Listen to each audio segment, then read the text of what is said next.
마가복음 5장 25절에서 29절 말씀입니다.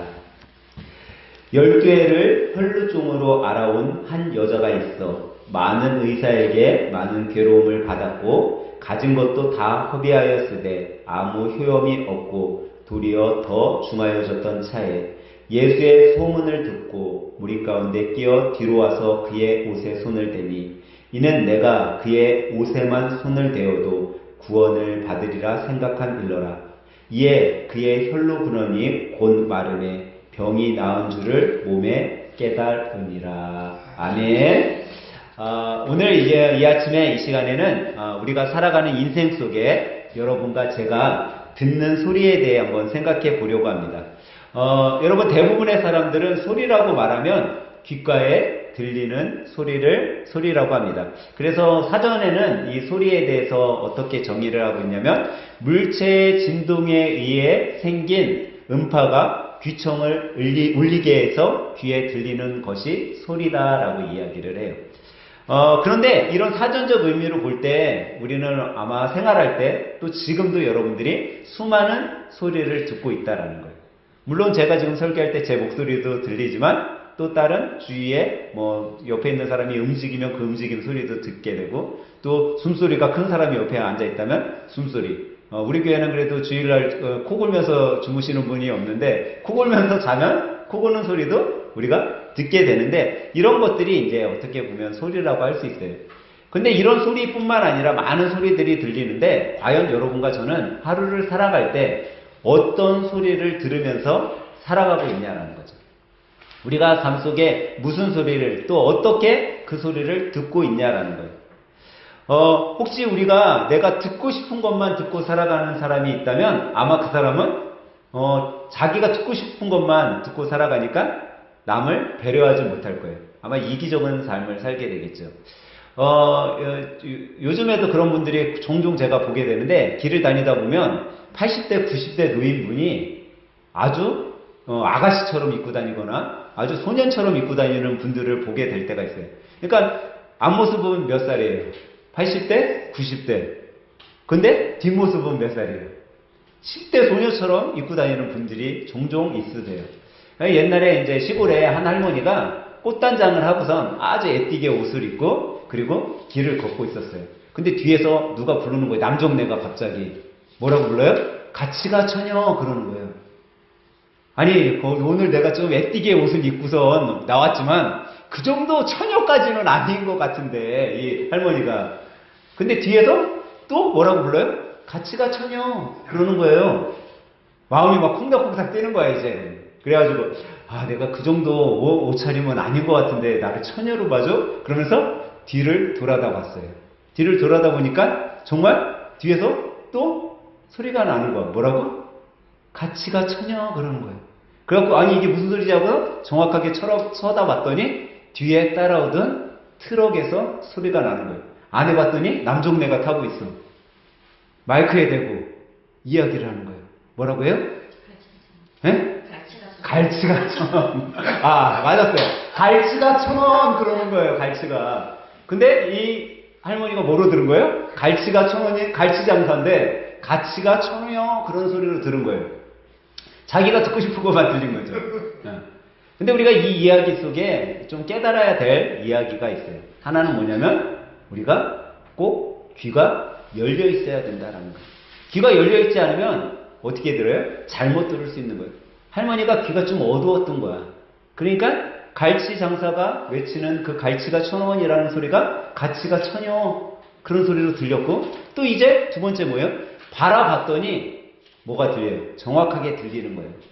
두 눈을 뜨고 그 소리가 나는 곳을 주의 깊게 바라봤더니 이건 가치가 천여가 아니라 갈치가 천원이라는 갈치 장사의 소리구나 라는 것이 들린 거죠. 우리는 이 이야기 속에 과연 나는 어떤 소리가 들릴 때 내 귀가 열려 있냐라는 거죠. 또 나에게 어떤 소리가 들릴 때 나는 그것을 바라보고 있냐라는 거예요. 여러분 우리 삶 속에는 수많은 소리가 들려요. 때로는 자연의 소리가 들릴 때도 있고 여러분들이 찬양 속에 찬양 가운데 찬양의 소리가 들릴 때도 있어요.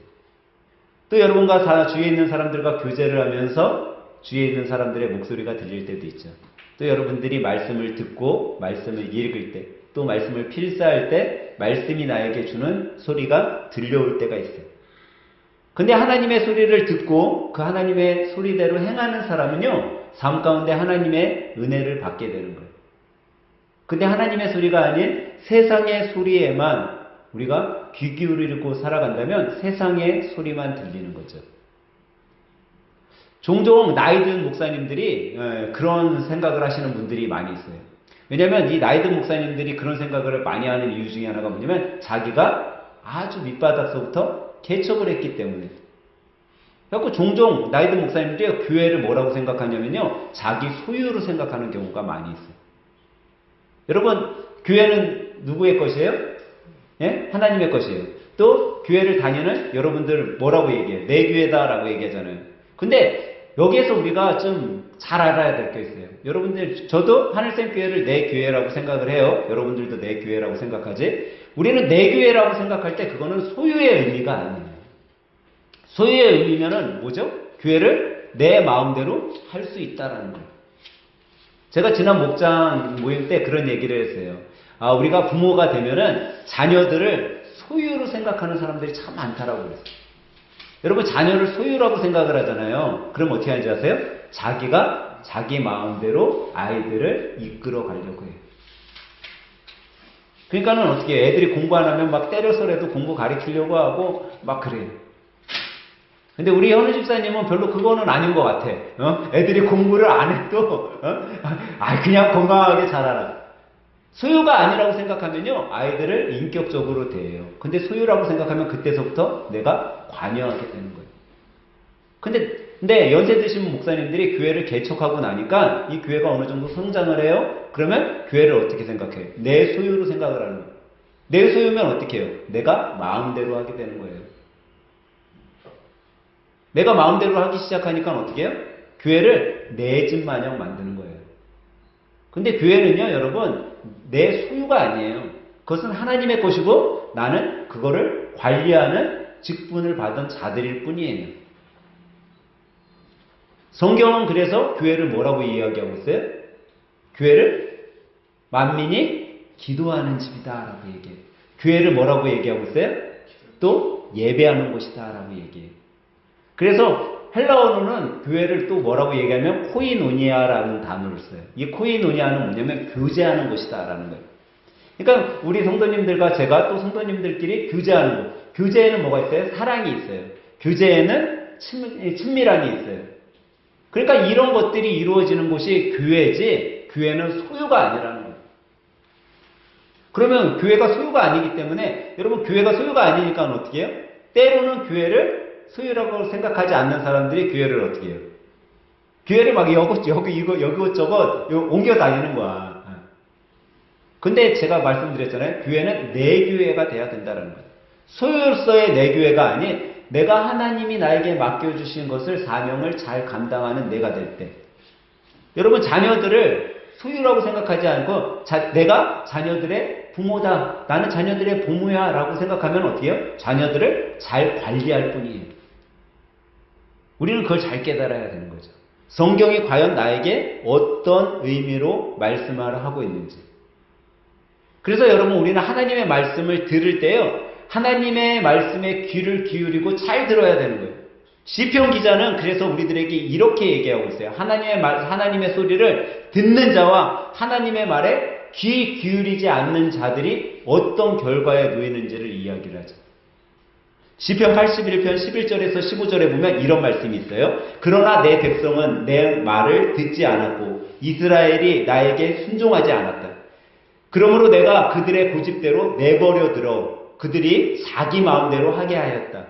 만일 내 백성이 내 말에 귀를 기울이고 이스라엘이 나에게 순종한다면 내가 속히 그들의 원수를 물리치고 내 손을 들어 그들의 대적을 칠 것이다.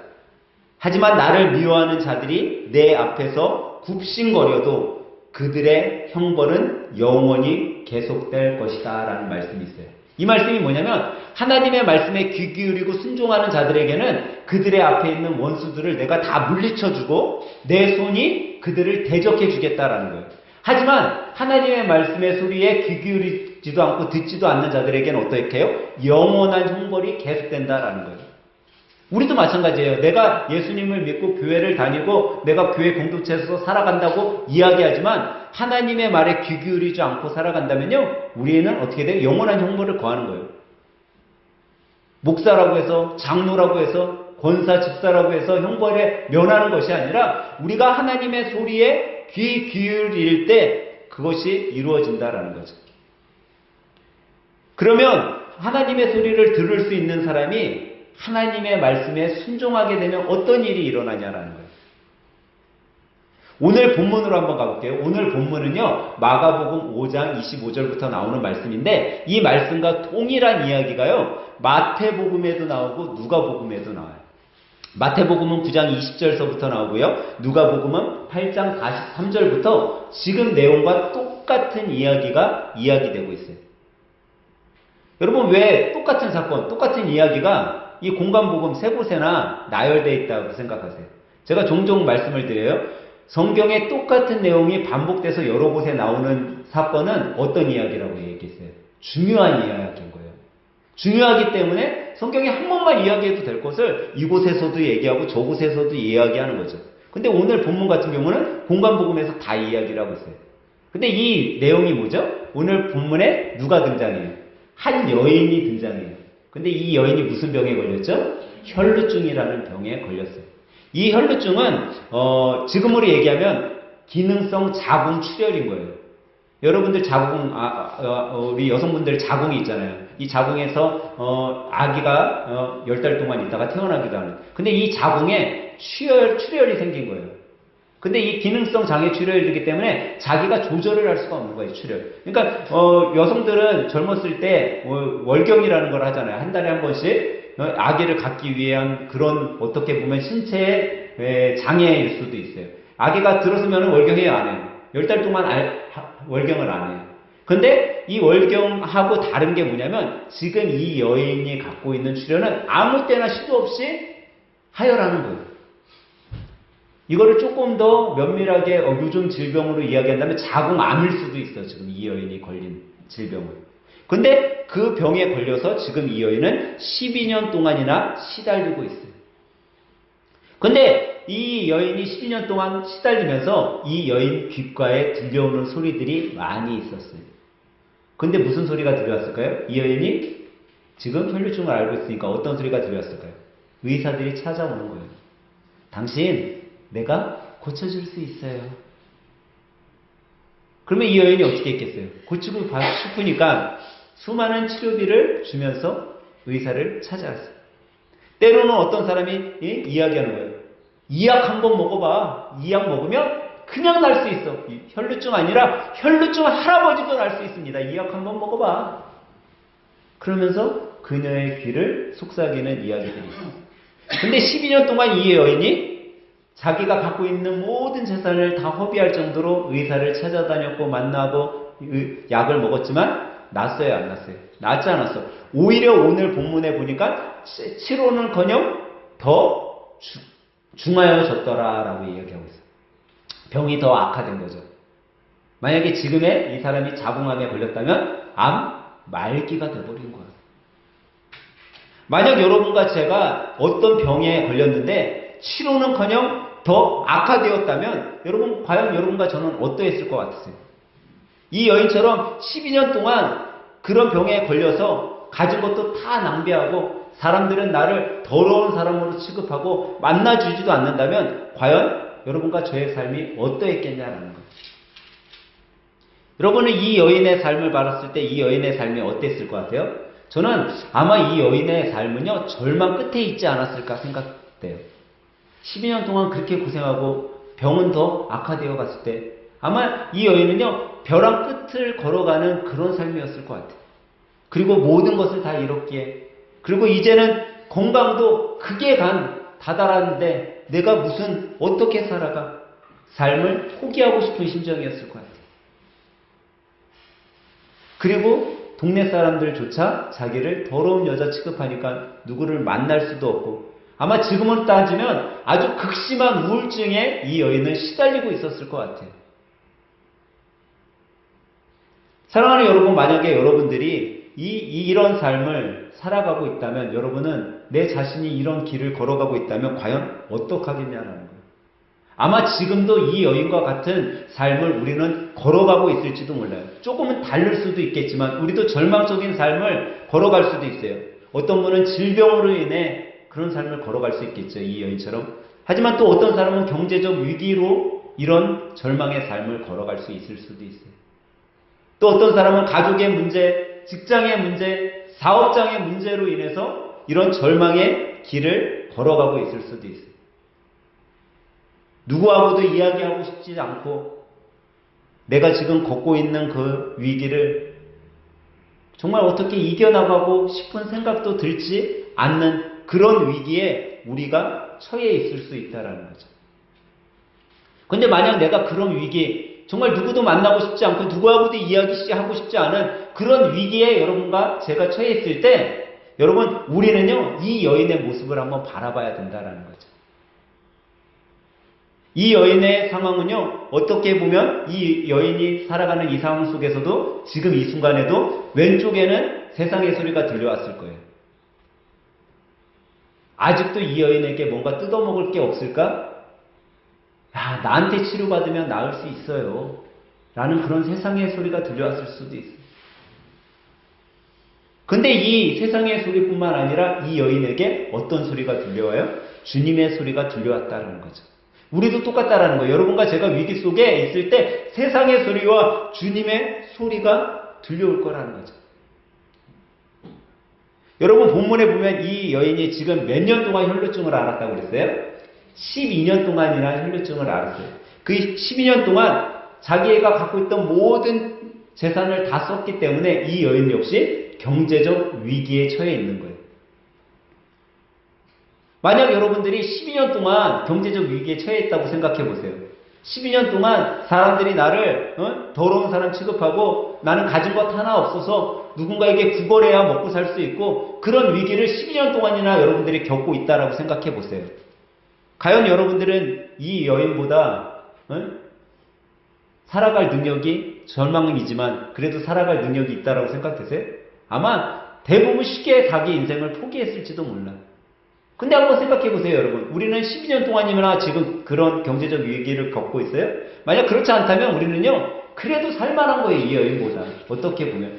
내가 12년이라는 세월에 그런 위기에 안 처해 있다면 우리는요, 포기할 필요가 없다라는 거예요. 오히려 더 내가 노력하고 더 달려가 봐야 된다라는 거죠. 왜? 이 여인의 모습 속에 우리는 찾아볼 수 있으니까. 이 여인은 지금 뭐 하고 있어요, 이제? 귀를 열고 있어요. 그 여인이 귀를 열으니까요, 들리기 시작하는 거예요. 우리도 귀를 열고 들어야 돼요. 어떤 분들이 이렇게 이야기해요. 목사님, 그거 말씀으로는 쉽죠. 근데 쉽게 그게 되나요? 제가 이렇게 경제적 위기에 절망 속에 있는데 그게 쉽게 바뀌나요? 근데 우리가 오늘 본문의 이 여인을 통해 우리 바라봐야 된다는 거예요. 그래도 이 여인 나보다 좀 낫지 않았나? 이 여인보다 내가 나은 삶을 살고 있지 않나? 바라봐야 된다는 거죠. 제가 한 집사님과 이야기하던 중에 그런 이야기를 하는 걸 들었어요. 목사님, 요즘에 가게 장사가 안 돼가지고 가게도 내놨어요. 그런데 하나 희망을 갖고 있는데 그게 뭐냐면 제가 매주 뭐를 사요? 매주 뭐 살까? 로또를 사요. 그래. 그러니까 로또가 맞으면 목사님이 제일 먼저 교회 11조 하고요. 그러더라고요. 그래서 내가 우리 교회 하늘샘교회 성도님들은 그래도 신앙 안에 잘 자라고 있다. 로또 맞으면 뭐부터 해? 11조부터 한대. 다른 거 안 하고. 그래서 그래도 신앙 안에 잘 자라고 있구나. 그런 생각을 해봤어요. 근데 여러분, 어떤 목사님들 그런 얘기해요. 신앙인들은 로또 사지 말아라. 이렇게 얘기하는 목사님들도 있어요. 근데 여러분, 저는 우리 집사님들이나 성도님들이 로또 산다고 하면 사라고 할까요? 사지 말라고 할까요? 사라고 해요. 왜? 11조 안 되는데. 사지 말라고 해. 11조 다 안 되는데. 근데 그건 아니고, 저는 왜 로또를 사라고 하냐면요. 여러분, 이 집사님이 나에게 로또를 이야기할 때, 이 집사님이 로또를 맞으면은, 교회 11조도 하고요. 그런 이야기를 저한테 할 때, 웃는 모습으로 이야기를 했을까요? 막 짜증 섞인 표정을 하면서 그러면서 이야기했을까요? 어떤 표정으로 얘기했을 것 같아요, 여러분? 네? 이미 맞은 표정. 예, 맞아요. 이미 맞은 표정. 웃는 모습으로 그런 이야기를 했어요. 그럼 그게 뭐죠? 그 순간 나는 아직 로또 맞지도 않았어.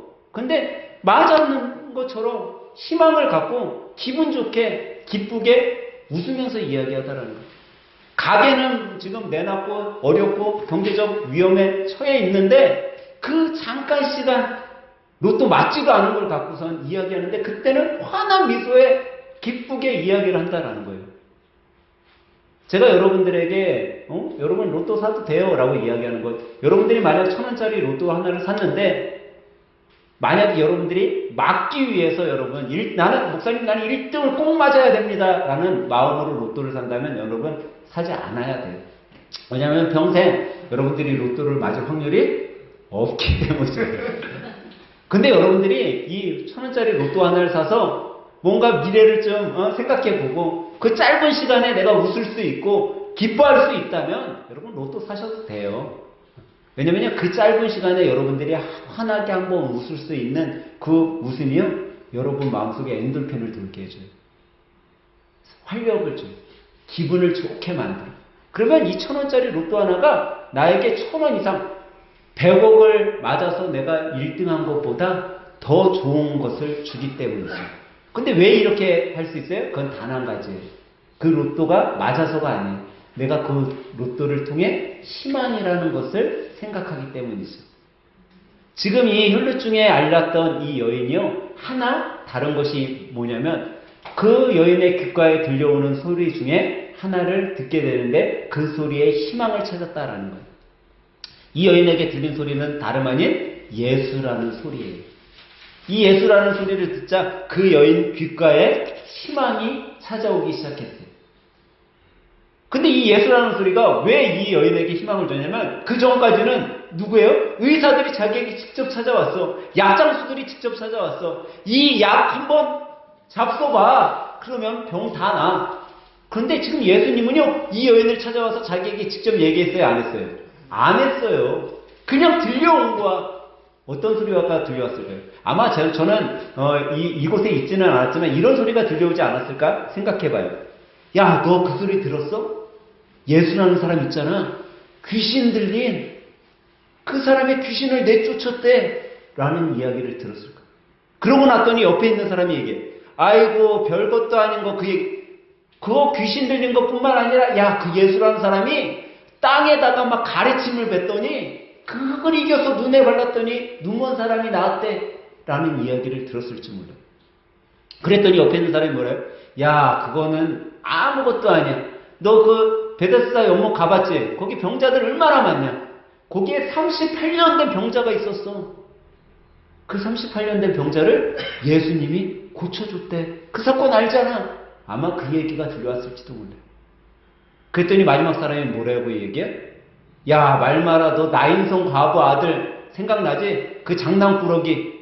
우리 호종이보다도 더 장난꾸러기였던 그 나인성 과부 아들. 걔 죽었을 때 사건 기억나? 예수가 그 장난꾸러기 녀석 죽어갖고 관에다가 넣었는데 거기에다가 그냥 손을 대니까 그 죽었던 아들이 살아난 사건 우리가 다 보고 들었잖아. 그 이야기가 그 여인의 귀에 들려왔을 거예요. 그러자 이 여인의 마음에 어떤 생각이 들었을까요? 만약에 여러분들이 그런 병에 12년 동안 있었고 중병에 있었는데 이런 소리가 내 마음속에 들려왔다면 여러분은 어떤 생각이 들겠어요? 야, 38년 된 환자도 낫다는데 나는 고작 12년밖에 안 됐는데 예수님 만나면 나을 수 있지 않을까? 그런 희망이 생기지 않겠어요? 이 여인은 그런 희망이 생겼던 거예요. 그리고 그 희망이 이제 확신으로 바뀌었어. 확신으로 바뀌니까 어떻게 해요? 행하게 되는 거예요. 여러분 만약에 여러분들이 어떤 장사를 해요. 장사를 하는데 이 장사가 무조건 대박이 난다라는 확신이 있어. 차리기만 하면 대박 나. 그러면 하겠어요? 안 하겠어요? 하겠죠? 왜? 확신이 있으니까. 지금 이 여인이 그런 거예요. 희망이 확신으로 바뀌었어. 확신으로 바뀌니까 예수님을 만나러 찾아가는 거예요. 그리고 그 확신이 어떻게 되나요? 야, 예수님은 죽은 자의 관에 손을 얹어도 죽은 자가 살아났는데 내가 예수님 뒤에 가서 예수님 옷자락만 잡아도 내 병은 그냥 나을 거야. 라는 믿음이 생긴 거예요. 그리고 그는 곧바로 그것을 행하게 되죠. 여러분, 이것은 이 여인의 이 삶이 시작된 것은 단 한 가지예요. 예수라는 소리를 들은 거예요. 그가 듣고 그대로 행했어요.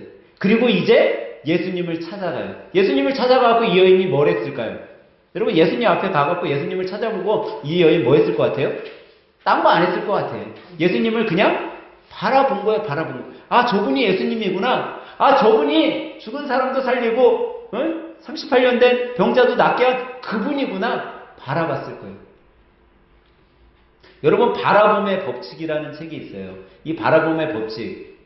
여러분, 바라봄의 법칙이 얼마나 중요한지 몰라요. 한 여인이 처녀가 남자를 사귀어서 결혼하게 되었어. 근데 이 남자가 신랑이 뭐 하는 사람이냐면 사막에서 일을 하는 군인이었던 거예요. 근데 그 사막에서 일을 하는 군인이라서 어쩔 수 없이 결혼했으니까 어디로 가게 됐어요? 사막에 가게 됐어. 1년을 살고 2년을 살다 보니까 지치게 된 거예요. 그래서 친정엄마한테 편지를 썼어요. 어머니, 나 도저히 이제 여기 사막에서 못 살겠어요. 여기는 아무것도 없고 만날 사람도 없고 나 정말 지쳐서 이제 집으로 돌아가고 싶어요 하고 편지를 썼어요. 근데 친정엄마가 편지를 보낸 거예요. 딴 거 써놓은 게 아니라 아주 짧은 한 글귀였어요. 두 사람이 있는데 어떤 사람은 철장 밖에 진흙탕 땅을 바라보고 있는 사람이 있는가 하면 어떤 사람은 철창 밖에 밤 하늘을 바라보는 사람이 있다라는 편지를 친정엄마가 쓴 거예요. 이 딸이 그 이야기를 듣고 깨달았어요. 그래, 나는 지금까지 진흙탕만 바라봤구나. 내가 하늘을 바라봐야 되는데 하늘을 바라보지 못했구나 하고 사막에서 자기가 찾을 수 있는 것을 찾아봤어요. 근데 사막에 뭐가 있어요, 여러분? 모래밖에 없잖아요. 근데 모래 말고 또 있는 게 있었던 거예요. 그게 뭐냐면 사막에 선인장이 있었대요. 그래서 그날서부터 선인장을 바라보기 시작을 했어. 오, 이런 선인장도 있네? 저런 선인장도 있네? 선인장 연구를 하기 시작을 했어요. 근데 이 선인장을 연구하다 보니까 선인장을 가지고 막 뭔가 병을 치료하는 그런 부족들이 있는 거예요. 그래서 그 사람들 언어도 배우게 되고 그러면서 책을 내봤더니 책이 베스트셀러가 됐어요. 자기는 사막에서 자기가 죽을 것만 갖고 더 이상 살 수 없을 것 같았었는데 자기의 눈을 돌려서 바라봤더니 자기가 할 일들이 너무 많고 희망이 생기고 거기에서 삶이 회복되었습니다. 이게 바라봄의 법칙이라는 거예요. 여러분과 제가 우리의 눈을 들어서 무엇을 바라보느냐에 따라서 바뀌는 거예요. 이 여인은요, 소리가 들렸어요. 예수님 소리를 들었어요. 그리고 그가 행한 것은 예수님을 바라본 거예요. 여러분, 소리가 들릴 때, 주님의 소리가 우리의 마음속에 들릴 때 우리가 주님을 바라봐야 돼요. 왜 주님을 바라봐야 될까요? 그래야 만날 수 있기 때문이에요. 바라보지 않고는 만날 수 없어요. 여러분, 우리가 어떻게 보면요, 한 주 동안 또 살아갈 때 우리 주위에 세상의 소리가 수없이 들려올 거예요. 하지만 그 세상의 소리 가운데도 주님께서는 우리들에게 또 주님의 소리를 들려주실 거예요. 근데 우리가 세상의 소리만 듣는다면 우리도 이 여인과 같이 우리의 모든 재산을 다 허비하고 12년 동안 병만 더 악화될 수도 있어요. 근데 우리의 귀를 얼른 돌려서 주님의 소리에 귀 기울이고 우리가 주님을 바라보기만 하면 우리의 삶이 이 여인과 같이 구원함을 받게 되는 줄 믿으시기 바랍니다. 사랑하는 여러분, 여러분은 지금 무엇을 듣고 무엇을 바라보고 있습니까? 어떻게 보면 행복과 불행의 차이는요, 다른 것에 달려있는 게 아니라 내가 듣고 내가 바라보는 것에 달려있다라고 할 수 있어요. 내가 세상을 바라보고 세상에 매달리는 것들만 듣는다면 우리는 불행해질 수밖에 없어요. 근데 내가 지금은 어렵고 힘들고 정말 누구하고도 나눌 수 없는 그런 절망의 길을 걷고 있다 할지라도 내가 내 길을 주님의 소리에 귀 기울이고 주님을 바라보고 희망을 찾는다면 우리는 그 바라봄과 그 듣는 것을 통해 정말 누구도 알 수 없었던 그 행복을 찾을 수 있을 것입니다. 여러분, 어떤 소리를 듣고 또 무엇을 바라보길 원하십니까? 이번 한 주 살아갈 때 오직 주님의 소리를 듣고 주님만을 바라보는 믿음의 하늘생교회 여러분들이 다 되시길 예수님의 이름으로 간절히 축원합니다.